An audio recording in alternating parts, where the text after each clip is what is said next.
Boa noite. Vamos começar com o nosso mantra de vida, que foi ditado pelo Espírito Loester,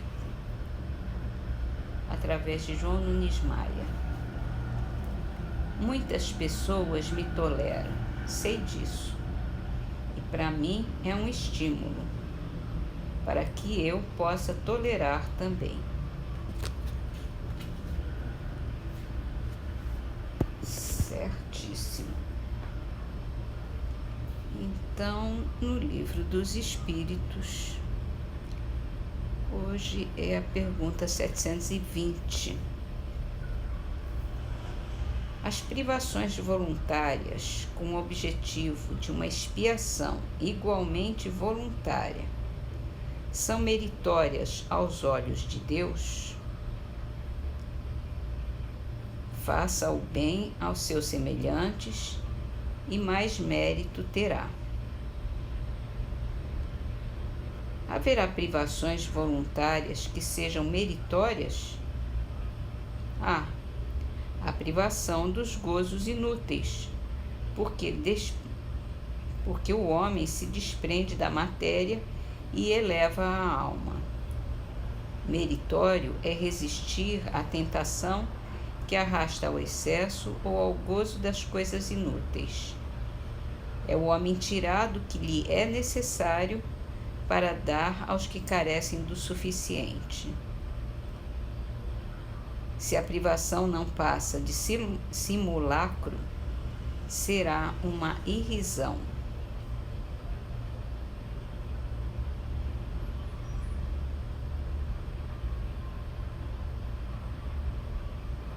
Irrisão quer dizer escárnio.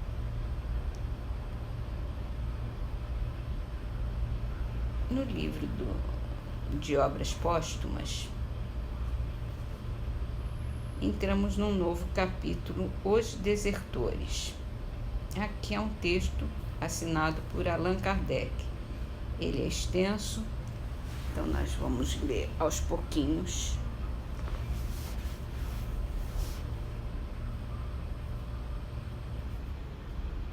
E vamos lá. Se é certo que todas as grandes ideias contam apóstolos fervorosos e dedicados, não menos certo é que mesmo os melhores dentre elas têm seus desertores.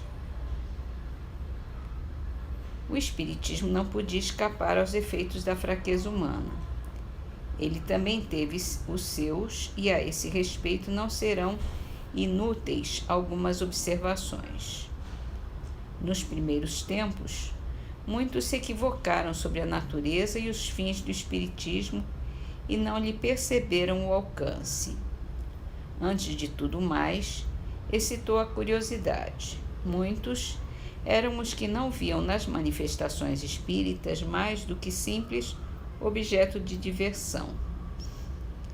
Divertiram-se com os espíritos enquanto estes quiseram diverti-los. Constituíam um passatempo, muitas vezes complementar das reuniões familiares. Esta maneira, porque a princípio a coisa se apresentou, foi uma tática hábil dos espíritos.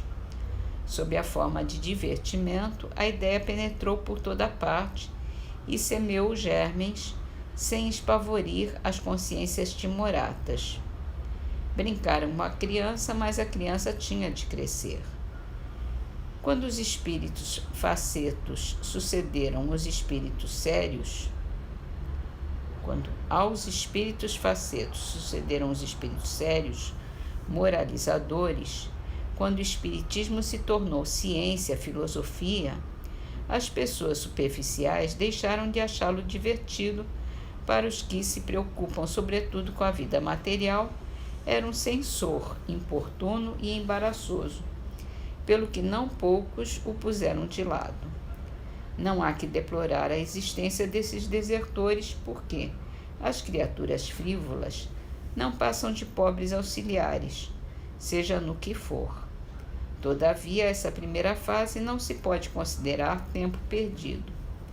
Graças àquele disfarce, a ideia se popularizou 100 vezes mais do que se houvera desde o primeiro momento revestido severa forma, e daqueles meios levianos e displicentes saíram graves pensadores. Postos em moda pelo atrativo da curiosidade, constituindo um engodo, os fenômenos tentaram a cupidez dos que andam à cata do que surge como novidade, na esperança de encontrar aí uma porta aberta. As manifestações pareceram coisa maravilhosamente explorável e não faltou quem passasse a fazer delas um auxiliar de seus negócios. Para outros, era uma variante da arte da adivinhação, um processo talvez mais seguro do que a cartomancia, a quiromancia, a borra de café, etc., para se conhecer o futuro e descobrir coisas ocultas, uma vez que, segundo a opinião então corrente, os espíritos sabiam tudo. Vendo afinal essas pessoas que a especulação lhes escapava dentre os dedos e dava em mistificação, que os espíritos não vinham ajudá-las a enriquecer, nem lhes indicar números que seriam premiados nas loterias, ou revelar-lhes a boa sorte, ou levá-las a descobrir tesouros ou a receber heranças, nem ainda facultar-lhes uma invenção frutuosa de que tirassem patente, suprir-lhes em suma a ignorância e dispensá-las do trabalho intelectual e material, os espíritos para nada serviam e suas manifestações não passavam de ilusões. Tanto essas pessoas deferiram louvores ao espiritismo durante todo o tempo em que esperaram auferir dele algum proveito, quanto o denegriram desde que chegou a decepção. Mas de um dos críticos que o vituperam, tê-lo-iam elevado às nuvens, se lhe houvesse feito que descobrissem um tio rico na América ou que ganhassem na bolsa. Das categorias dos desertores é essa mais numerosa, mas compreende-se que os que a formam não podem ser qualificados de espíritas. Também essa fase apresentou sua utilidade, mostrando o que não se devia esperar do concurso dos espíritos. Ela deu a conhecer o objetivo sério do espiritismo e depurou a doutrina.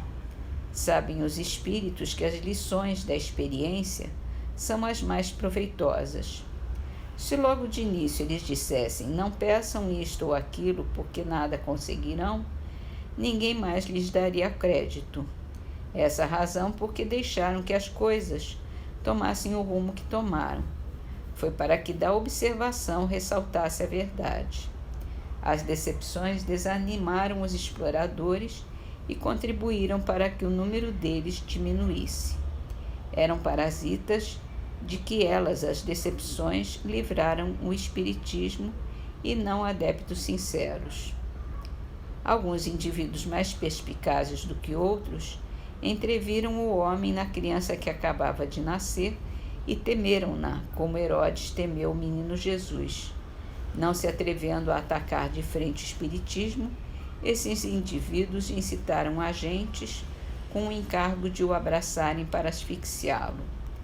Agentes que se mascaram para, em toda parte, se intrometerem para suscitarem habilmente a desafeição nos centros e espalharem dentro destes, com furtiva mão, o veneno da calúnia, acendendo ao mesmo tempo o facho da discórdia, inspirando atos comprometedores, tentando desencaminhar a doutrina a fim de torná-la ridícula ou odiosa e simular em seguida defecções. Vamos continuar na próxima. Então, por agora, vamos terminar com as trovas dos Trovadores do Além, de Bernardo de Passos. Coração, padece a chama do martírio em que te elevas. Se muito sofre quem ama, quem não ama vive em trevas. És tu mesmo quem governas teus sucessos e fracassos. Depende das tuas pernas a extensão dos próprios passos. É de Aderbal Melo. Nada de bom se mantém onde alguém se obriga a tal. Virtude é fazer o bem, podendo fazer o mal.